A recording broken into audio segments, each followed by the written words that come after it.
What's up, guys? What's going on? I'm Paul. This is Pauline Theology's Daily Devotional, man. And we are going through the book of John. We are reading and seeing who Jesus is in his person, being able to dive deep into his heart so that we can know and trust Jesus more. And that's what this ministry is called, Trust in Jesus Ministries, because we're going to help you to trust in Jesus more.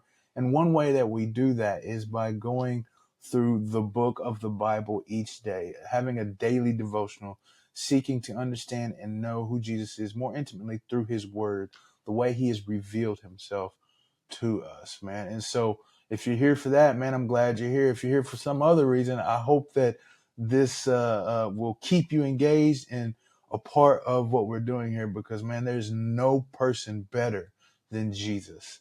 There is no one who is more trustworthy than Jesus and deserves our trust.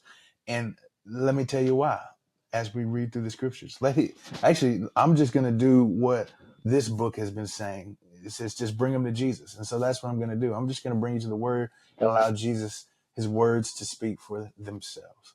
So if you haven't checked it out, go ahead and read John chapter 11, 49 through 53. We're in John chapter 11, 49 through 53. Stop the tape, see what it has to say. Check it out and come back and we'll answer the 4 questions.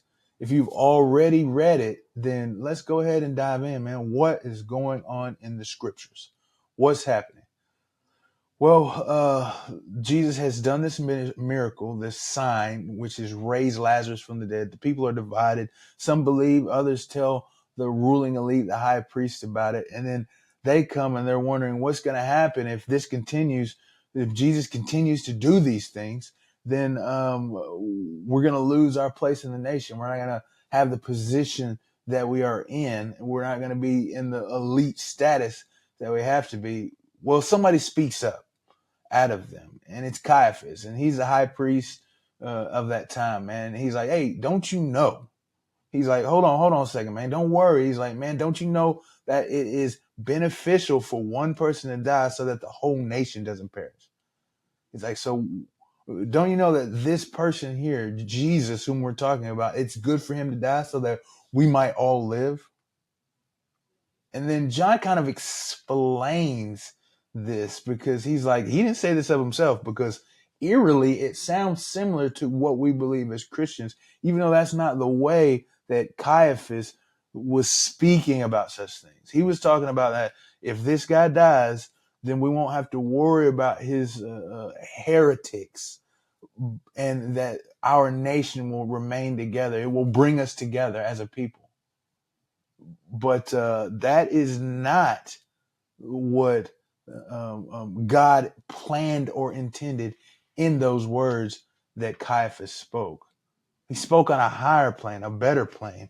And this is the fact that Jesus, through his death, will bring the nation together. But it is the true Israel, as Paul says about it in Romans, that it is true Israel. And John says here, he says that he would bring the lost, or the sons of God that are spread out into one, that it will make them one people. That means he's going to bring the Jews and the Gentiles together unto one new human, as Paul says. Later on, we're going to see when Jesus comes across some Greeks and he speaks to them, or actually he sends his people to come and speak to him. And then it says the hour came. It was because Jesus was waiting for that time, waiting for the moment when the Gentiles begin to come to him. And in doing so, the time was right for Christ to be glorified. And so in his glorification, the death and resurrection, then he brings together all of us. That's us. That's me. That's you. That's everybody that has been called by God to come to him, becomes a part of this fold, and we get to glorify God together and remain in him to have this life abundant. Life abundant. And because he said these things, it says that that day on, they sought to kill Jesus, or they planned or intention to kill Jesus. Now, they had already had it in their hearts to do so. And so it's like just another emphasis or doubling down on the fact that they want to take Jesus out. So what is this saying about God in this is that I think it's really saying that we have to trust in God. That's us. I'm sorry. But what is it saying about God is that he can work through any means. Look, he's taken this guy Caiaphas, high priest, who is bent on trying to kill Jesus, and he is prophesying through him. He is allowing the truth of his plan to be shown through an instrument that does not believe in him, that does not trust or see him. Because if they believed and trusted in God truthfully, they would recognize and see him in Jesus, but they don't. And so what this means is that God can use any vessel. He can work by any means. But it also said that God is actively seeking to bring his people into unity. I know a lot of times after God and Jesus does these signs and we see this division that happens, we also see that there is a unity, a bringing about of one people. This coming together is an action that God is doing. He is purpose. He is intending to bring his people together. Well, what does this say about mankind? Well, it says that even though that we have our own wills and our desires, that God can move through us. So that's also about God, because God is infinitely and wonderfully great. But just it shows us that we in our own desires, our own actions, our own machinations, God still uses those for his glory.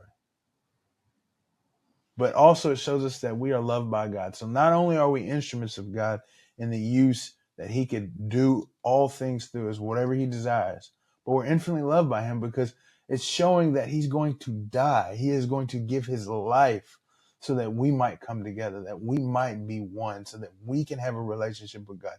How much love is that? That while we are enemies, while we are set against him to defile his name, in Acts, I've been reading through Acts a little bit with my growth group, and it says, and you put him on that cross. Yet at the same time, Peter, in saying those words, says, but now you can repent and believe, because Jesus loved them so much, knowing that they were the ones to put him on the cross, that he would still receive them into his kingdom if only they repent and believe. How much love is that?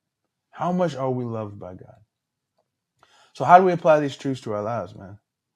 Well, the things that we think are for nothing or for naught, the pain, the suffering, the difficulties, the drama, the trauma that we go through in our life, God speaks through those things. He is actively working in those actions to bring us good and his glory. And the ultimate way we see that is through Jesus, is that is a tragedy. They kill the Son of God. They murder the one who has come to love. Yet through that, the people of God are brought into one. And so let us not look at the tragedies and the traumas that go on in our life for nothing. Let's see that God is moving actively to bring his glory and our good. I appreciate you guys for listening, and I'll see you in the next episode.